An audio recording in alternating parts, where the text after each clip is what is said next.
الف لام میم۔ کیا لوگ یہ خیال کیے ہوئے ہیں کہ صرف یہ کہنے سے کہ ہم ایمان لے آئے چھوڑ دیے جائیں گے اور ان کی آزمائش نہیں کی جائے گی؟ اور جو لوگ ان سے پہلے ہو چکے ہیں ہم نے ان کو بھی آزمایا تھا اور ان کو بھی آزمائیں گے، سو اللہ ان کو ضرور معلوم کرے گا جو اپنے ایمان میں سچے ہیں اور ان کو بھی جو جھوٹے ہیں۔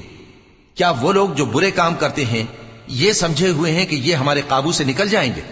جو فیصلہ یہ کرتے ہیں برا ہے۔ جو شخص اللہ کی ملاقات کی امید رکھتا ہو تو اللہ کا مقرر کیا ہوا وقت ضرور آنے والا ہے، اور وہ سننے والا ہے، جاننے والا ہے۔ اور جو شخص محنت کرتا ہے تو اپنے ہی فائدے کے لیے محنت کرتا ہے، بے شک اللہ تو سارے جہان سے بے نیاز ہے۔ اور جو لوگ ایمان لائے اور نیک عمل کرتے رہے ہم ان کے گناہوں کو ان سے دور کر دیں گے اور ان کو ان کے اعمال کا بہت اچھا بدلہ دیں گے۔ اور ہم نے انسان کو اس کے ماں باپ کے ساتھ نیک سلوک کرنے کا حکم دیا ہے۔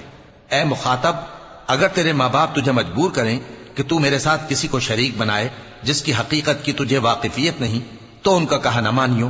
تم سب کو میری طرف لوٹ کر آنا ہے، پھر جو کچھ تم کرتے تھے میں تم کو جتا دوں گا۔ اور جو لوگ ایمان لائے اور نیک عمل کرتے رہے ان کو ہم نیک لوگوں میں داخل کریں گے۔